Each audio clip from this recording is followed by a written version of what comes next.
This morning I chaired another COBRA meeting as we continue to coordinate our response to the situation in Iran and the Middle East.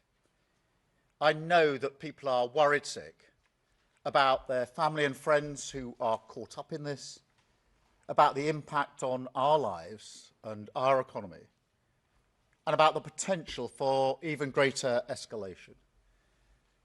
They can hardly believe that yet again we're seeing missiles and drones falling and civilians in the firing line across the region. So I want to reassure the British public about the action that we're taking. While the region has been plunged into chaos, my focus is providing calm, level-headed leadership in the national interest. That means deploying our military and diplomatic strength to protect our people. And it means having the strength to stand firm by our values and our principles, no matter the pressure to do otherwise. The long-standing British position is that the best way forward for the regime and the world is a negotiated settlement with Iran where they give up their nuclear ambitions. Now, that's why I took the decision that the UK would not join the initial strikes on Iran by the US and Israel. Now, that decision was deliberate. It was in the national interest, and I stand by it. But when Iran started attacking countries around the Gulf and the wider region, the situation changed. Iran has now fired drones and missiles at 10 countries that did not attack them. These are allies of the UK, where we have hundreds of thousands of British people, as well as British military personnel. Our number one priority is protecting our people. And that's why, long before the US and Israeli action last weekend, we had already deployed additional military capabilities to the region to defend our interests. And I want to pay tribute to our brilliant armed forces. Throughout January and February, we were moving defensive assets to Cyprus and Qatar. Fighter jets, air defence missiles, advanced radar, and systems to take down drones, to ensure we were in a heightened state of readiness in advance of any conflict beginning. When the strikes began on Saturday, we immediately put those jets into the sky on a mission to protect our people and our allies in the region. And that is what they have done, flying over Cyprus and the wider region, shooting down multiple drones, at least one of which was heading towards a base housing British military personnel. Our jets were in the sky again last night, over Jordan, Qatar, and other partners, refuelling in the air to prolong their mission. And we're constantly resupplying our jets and our missile stores. And we are responding to requests from allies in the region for further help.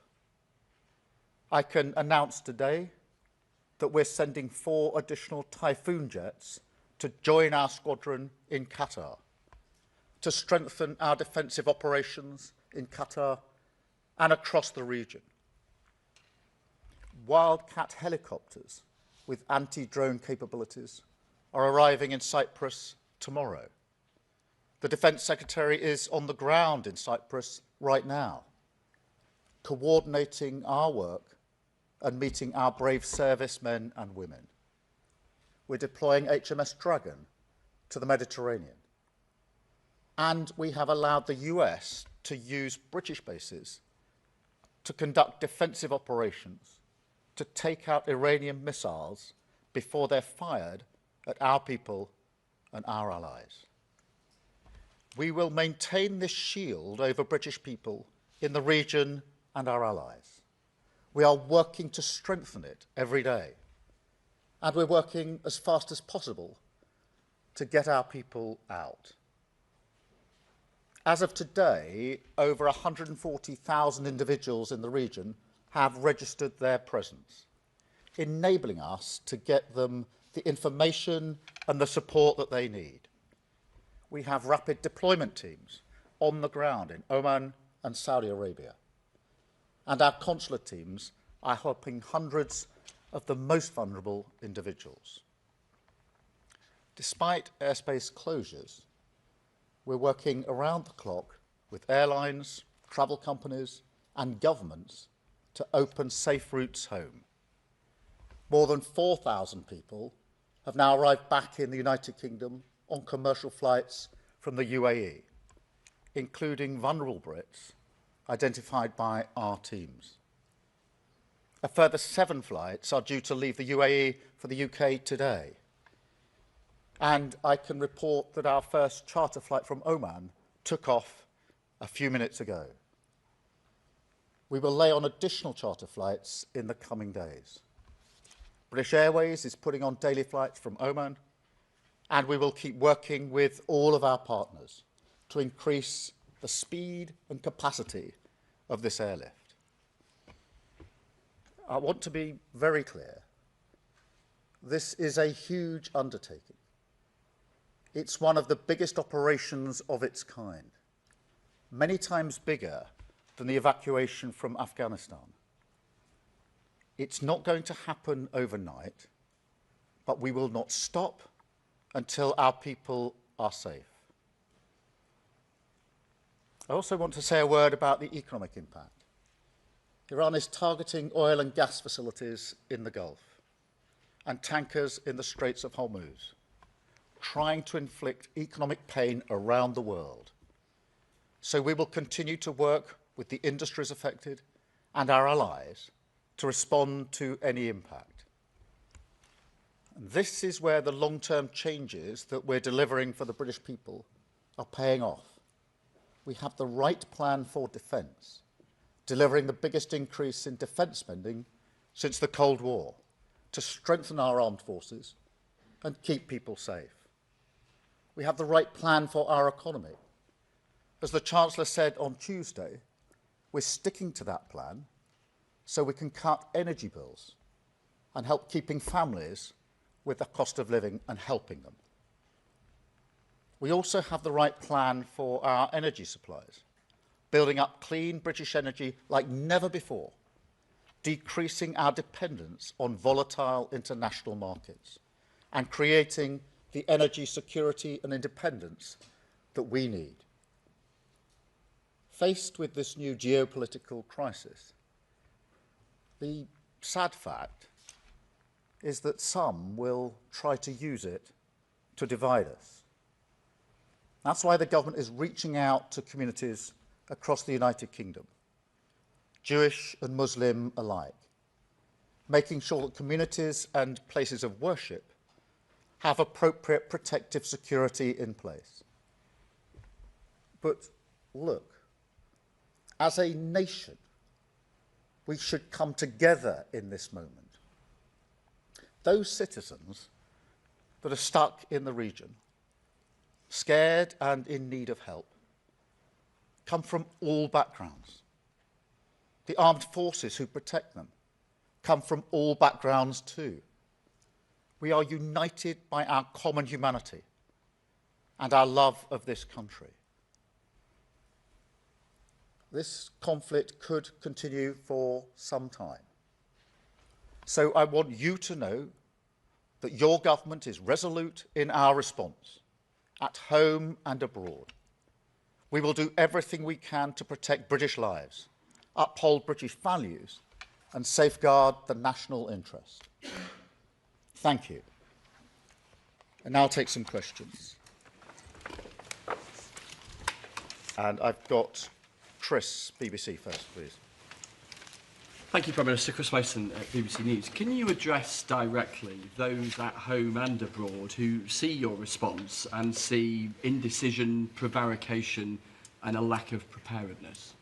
Thank you. Yes, let me address that, because as I said a moment ago, we started pre-deploying to the region in January and February, particularly to Cyprus and Qatar, and that was fighter jets, air defence missiles, advanced radar and anti-drone systems. Now, we did that during the course of 8 or so weeks.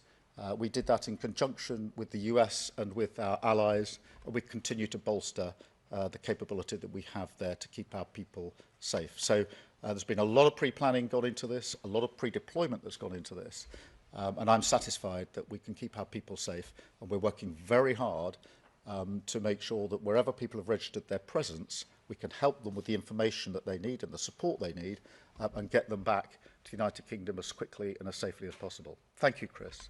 Robert Peston, ITV. Yeah, Robert Peston, ITV. Prime Minister, I was very struck by your choice of words. You said that you stand by what you called your initial decision not to join the offensive operations of Israel and America against Iran. Does that mean that decision is subject to review? You're concentrating at the moment on defensive military activity, but could it turn into offensive activity?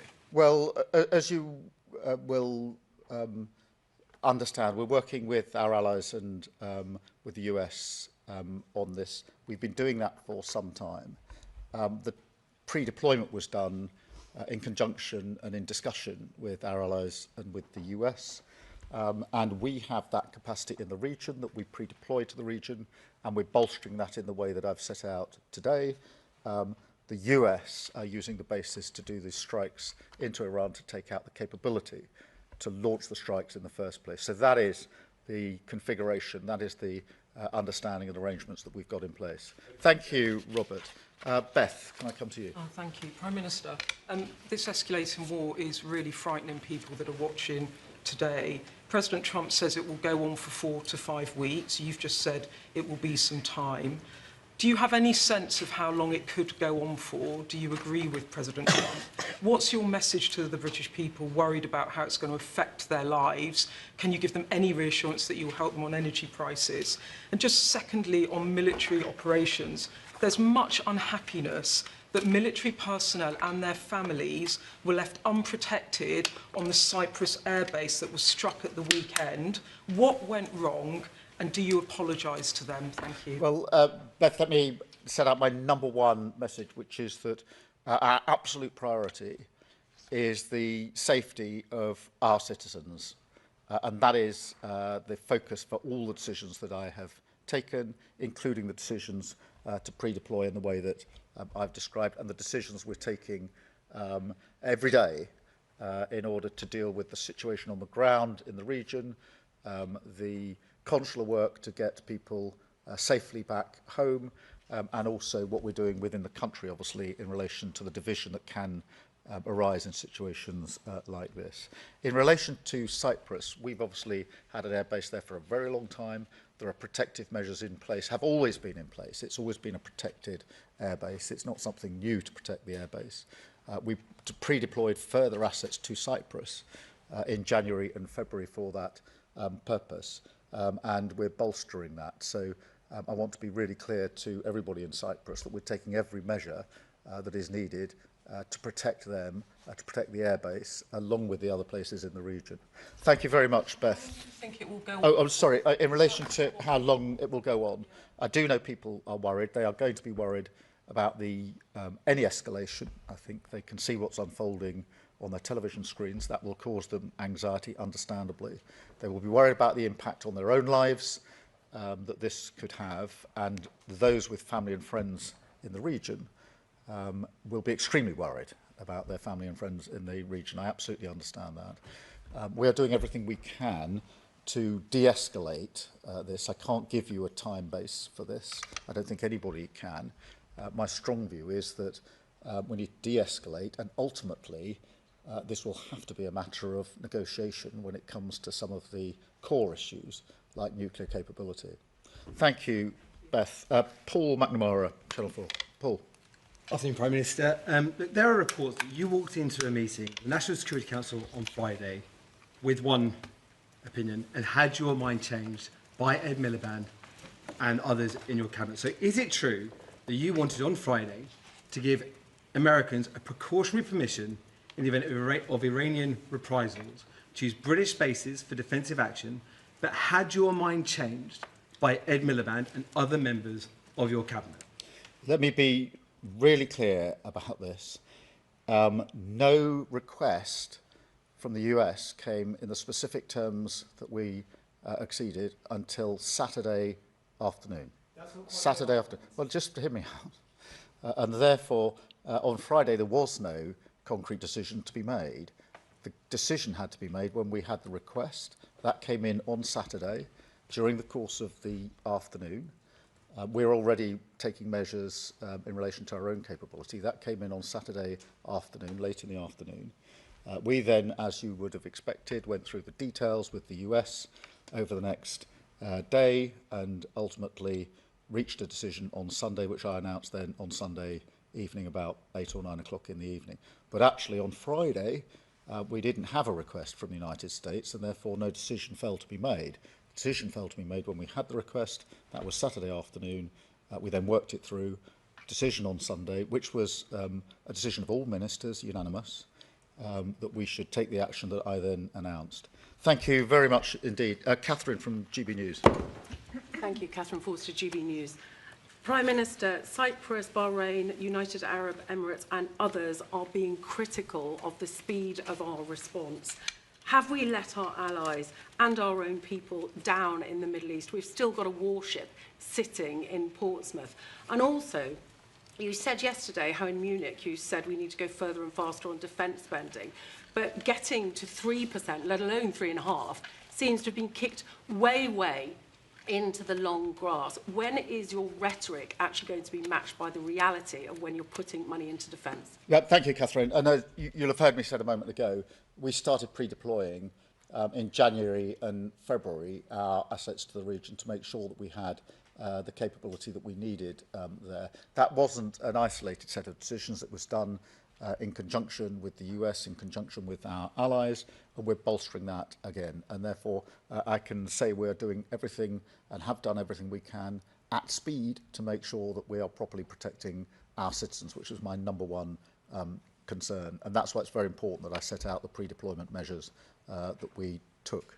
Can I also say on defence spend, we've obviously already increased our defence spend with the highest spending now on defence since the Cold War.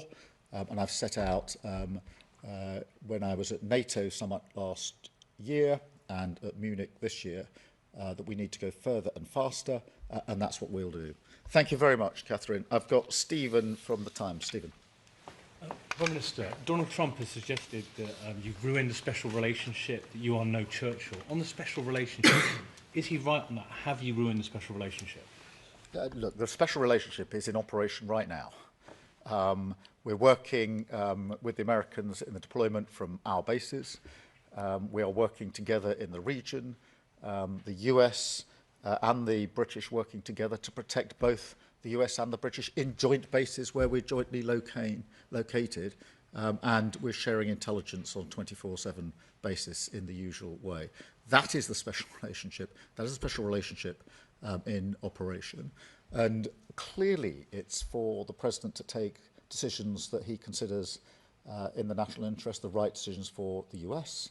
I understand that, I respect that. But equally, it's for me as the British Prime Minister to take decisions that I consider to be in the best interest of the United Kingdom. There's nothing controversial about that. The special relationship is operating right here at an important point. Thank you very much, Stephen. Pippa from The Guardian. Yes, Prime Minister. As you said, a lot of people are very concerned about this conflict escalating. Has Donald Trump given you any insight into what his plan is for what comes next after the initial bombing phase? And are you convinced he has a plan? And if I can just push on the defence spending point, because increasing in defence spending to 3% of GDP by 2030 would take up all real terms growth, unless, of course, you're raising money elsewhere to pay for it. Are you going to raise money to pay for it, or are you going to make cuts elsewhere? Firstly, on the risk of escalation. Clearly, that is a concern for everybody. It will be a concern for everybody who is watching and across the country. And that's why we've been absolutely clear that we need to de-escalate. In relation to discussions with the Americans, obviously they're happening at all levels. I've had discussions with President Trump, but all of my team are having discussions all the time with the Americans about the operation. In relation to defence spending, we've set out our plans for the increase that we've already put in place. I've made commitments at the NATO summit last year and at the Munich conference, and I was clear then that we will need to go further and faster. Thank you very much, Pippa. And Sophie from the Mirror. Sophie. So the current situation in the Middle East could potentially lead to the displacement of millions of people in the region. Are you expecting this to play out in more asylum claims, including small boat arrivals from the region? And are you concerned that cuts to the international aid budget could impact the UK's ability to handle situations exactly like this? And if I can also just ask, have you spoken to Donald Trump since his criticism of you?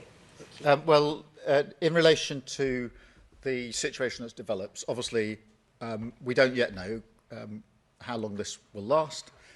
We don't know what the full impact will be, and therefore we'll have to address those considerations as we get to them.